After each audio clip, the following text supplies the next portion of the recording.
भोजन में सर्वभक्षी होते हैं। कैसे होते हैं? सर्वभक्षी, यानी ये सभी प्रकार के भोज्य पदार्थों को खाते हैं। यानी जो है ये वनस्पति भोजन भी करते हैं और मांसाहारी भी होते हैं, यानी शाकाहारी भी होते हैं और मांसाहारी भी होते हैं। अब ये जो लोग हैं ये दीमक, चींटियाँ और जानवर, इनका भोजन पदार्थ के रूप में काम में लेते हैं। और शहद जो है इनका मुख्य पेय पदार्थ है। शहद मुख्य पेय पदार्थ, यानी शहद जो होता है उसको मुख्य पेय पदार्थ के रूप में ये लोग काम में लेते हैं। दूसरा, इनकी एक मुख्य विशेषता होती है, वो ये होती है कि ये खाते भी ज़्यादा है।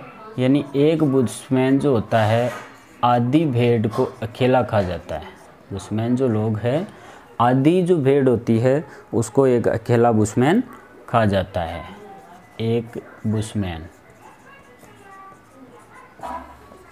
खा जाता है, यानी ये लोग जो होते हैं ये भोजन ज़्यादा मात्रा में करते हैं और आधी भेड़ जो होती है वो एक अकेला बुशमैन जो लोग होते हैं ये खा जाते हैं। इसके बाद ये लोग भोजन संग्रहण नहीं करते हैं, भोजन को इकट्ठा नहीं करते हैं, क्योंकि वहाँ इकट्ठा करने के लिए इनके पास साधन उपलब्ध नहीं है, क्योंकि वहाँ की जलवायु कैसी है, उष्णकटिबंधीय है, तो भोजन खराब हो जाता है। और ये लोग ये भी नहीं देखते हैं कि भोजन बासी है या कैसा है, जैसा भी है सब कुछ इनके चलता है, सब कुछ ये लोग खा जाते हैं। दूसरा, दीमक, चींटियाँ जो होती है इनको एस्किमो के चावल भी कहा जाता है। एस्किमो लोगों का चावल भी दीमक और चींटियों को कहा जाता है। इनके साथ साथ चींटियों के अंडे भी ये लोग खा जाते हैं। अंडे भी ये लोग, इनके चींटियों के अंडे भी ये लोग खा जाते हैं। तीसरी चीज़ पढ़ेंगे इनके वस्त्र। वस्त्र की बात करते हैं तो ये लोग बहुत कम वस्त्र पहनते हैं, बहुत कम वस्त्र पहनते हैं। यानी बुशमैन जो लोग हैं वस्त्र बहुत कम पहनते हैं। पुरुष जो लोग होते हैं वो लंगोट पहनते हैं। पुरुष क्या पहनते हैं? लंगोट। पुरुष जो होते हैं वो लंगोट पहनते हैं। और स्त्रियां जो होती है चोगा। स्त्रियां क्या पहनती है? चोगा पहनती है, जिसे उनकी भाषा में क्या कहा जाता है? क्रॉस। उनकी भाषा में क्या कहा जाता है? क्रॉस। यानी स्त्रियां जो होती है वो चोंगा पहनती है, जो उनकी जो भाषा होती है उस भाषा में इसको क्रॉस कहा जाता है। इसके बाद एक वस्त्र और पहनती है एप्रन। एप्रन जो होता है इनका एक प्रकार का चौकोर चमड़े का वस्त्र होता है। कैसा होता है? चौकोर चमड़े का वस्त्र। इसके बाद ये लोग कभी स्नान नहीं करते हैं, यानी कभी स्नान नहीं करते, और ये अपने शरीर पर मिट्टी में चर्बी मिलाकर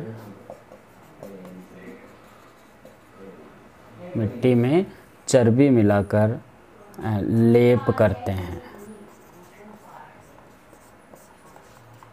जिससे जहरीले जो कीड़े मकोड़े हैं वो इनके शरीर को नुकसान नहीं पहुंचाए।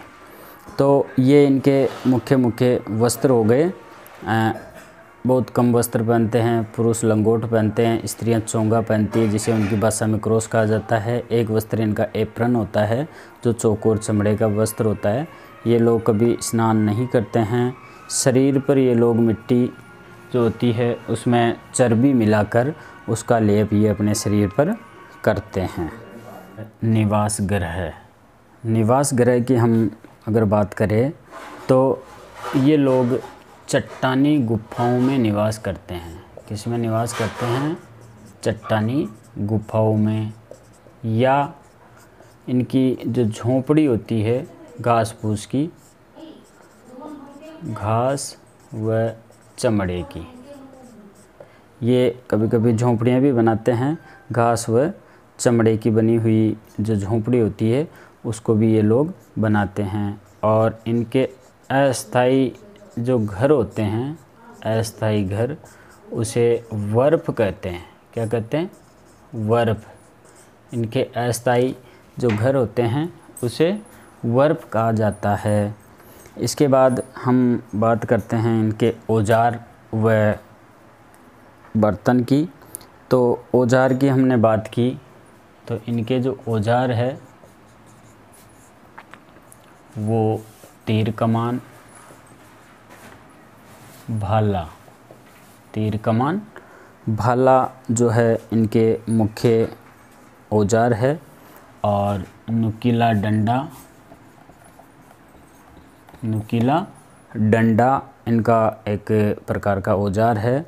और बर्छा व अग्निदंड, बर्छा व अग्निदंड इनका मुख्य औजार है। यानी तीर कमान, भाला, नुकीला डंडा, बर्छा व अग्निदंड इनके मुख्य रूप से इनके औजार है। और इसके बाद हम बात करते हैं शुतुरमुर्ग। शुतुरमुर्ग के जो हड्डियां होती है उन हड्डियों को घिसकर शुतुरमुर्ग व जिराफ, जो लंबी गर्दन वाला जीव पाया जाता है, उनकी हड्डियों को घिसकर नुकीला किया जाता है।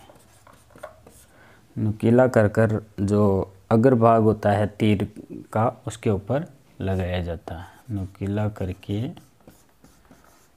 तीर के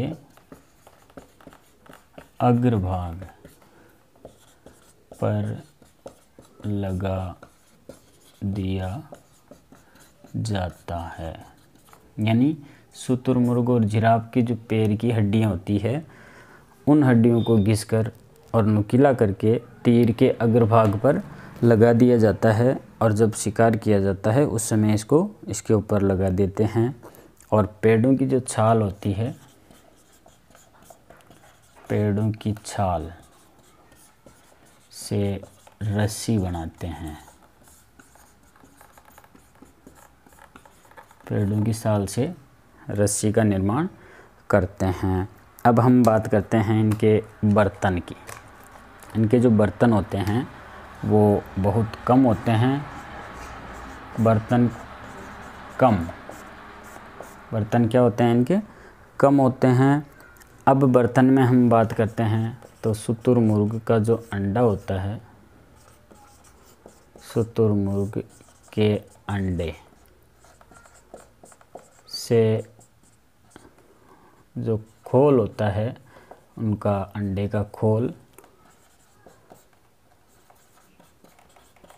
उससे ये लोग क्या बनाते हैं? बर्तन बनाते हैं। कटोरी, इस प्रकार खाने के चीज़ें बनाते हैं और उससे आभूषण भी बनाते हैं। शुतुरमुर्ग के अंडे का जो खोल होता है उससे बर्तन और आभूषण दोनों बनाते हैं। और हिरण की जो खाल होती है, हिरण की खाल, हिरण की खाल से थैली बनाई जाती है। हिरण की खाल से क्या बनाई जाती है? थैली। और लकड़ी के कटोरे, लकड़ी के कटोरे। तो इस प्रकार हमने बात की इनके निवास गृह। ये चट्टानी गुफाओं में निवास करते हैं।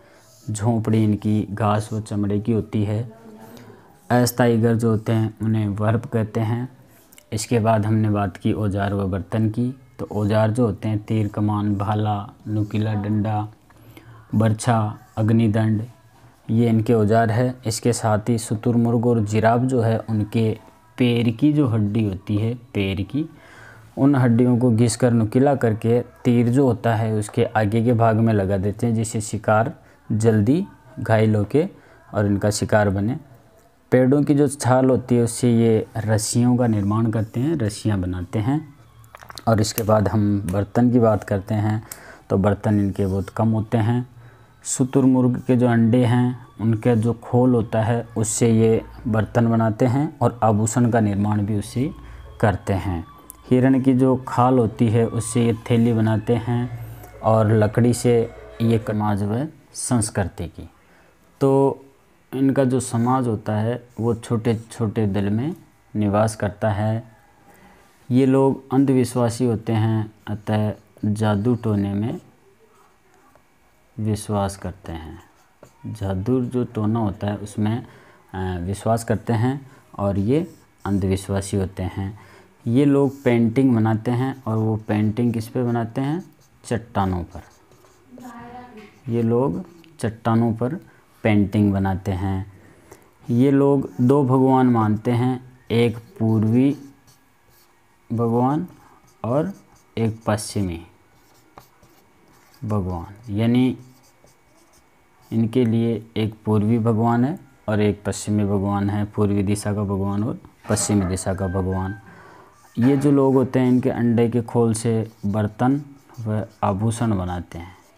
पहले भी पढ़ा था, बर्तन व आभूषण का निर्माण करते हैं ये इनके अंडों के खोल से। तो हमने पढ़ा ये लोग छोटे दल में निवास करते हैं, अंधविश्वासी होते हैं, जादू टोने में विश्वास करते हैं। ये लोग पेंटिंग के शौकीन हैं, जो चट्टानों पर पेंटिंग करते हैं। इनके दो भगवान हैं, एक भगवान पूर्वी दिशा और दूसरे भगवान पश्चिमी दिशा में निवास करते हैं। ये अंडों के खोल से बर्तन व आभूषण का निर्माण करते हैं। इसके बाद हम बात करते हैं इनके वातावरण समायोजन की।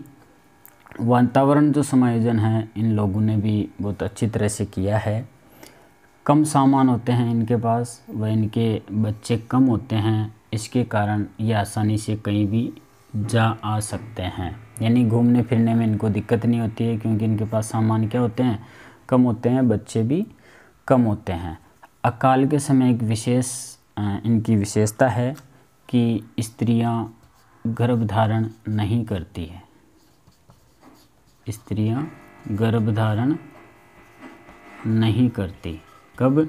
जब अकाल की स्थिति होती है, क्योंकि इनके खाने के लिए वैसे भी कमी पाई जाती है, तो ये स्त्रियां काल के समय गर्भधारण नहीं करती है।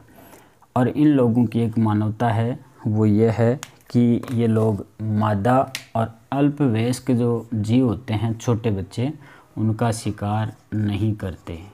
शिकार नहीं करते। इसके बाद ये लोग शिकार के सभी भागों जो होते हैं, जैसे सब चीज़ पैर, हड्डियाँ, जो भी, सबको काम में लेते हैं। और ईंधन का उपयोग ये लोग बहुत कम करते हैं। तो वातावरण समायोजन में हमने पढ़ा कि इनके पास कम सामान होते हैं, बच्चे कम होने के कारण ये घूमने में आसानी से इधर उधर आ जा सकते हैं। अकाल के समय में स्त्रियां गर्भधारण नहीं करती है। मादा और वयस्क अल्पवयस्क जो जीव होते हैं, बच्चे, उन जीवों का ये लोग शिकार नहीं करते हैं। शिकार के सभी भागों को ये लोग काम में लेते हैं और ईंधन का उपयोग कम मात्रा में करते हैं। इसके बाद इनका इस जनजाति का आखिरी जो पॉइंट है उसकी हम बात करते हैं, आधुनिक संस्कृति से संपर्क। तो इसमें पहला है बाहरी संस्कृति का प्रभाव इन लोगों के ऊपर पड़ा है। जैसे विश्व के अनेक देशों से जो लोग हैं इनके क्षेत्र में प्रवेश करने लग गए हैं, इसलिए इनकी जो संस्कृति है उस पर बाहरी प्रभाव पड़ा है। ये लोग शिकार के साथ साथ आदिम जीवन निर्वाह कृषि भी करने लग गए हैं। ये आधुनिकता का प्रभाव इनके ऊपर पड़ा है। इनकी जो वेशभूषा है उसमें बदलाव आया है, वस्त्रों जो है इनके वस्त्र, उनमें बदलाव आया है। और इनकी जो संख्या है उसमें कमी आई है। विदेशी जो लोग हैं इनके क्षेत्र में घुसने के कारण इनकी संख्या जो है उसमें कमी आई है। तो देखिए बच्चों, ये थी बुशमैन जनजाति। तो आप अपनी जो कॉपी है उसमें नोट्स बनाएं और इनको अच्छे से याद करें। धन्यवाद। जय हिंद।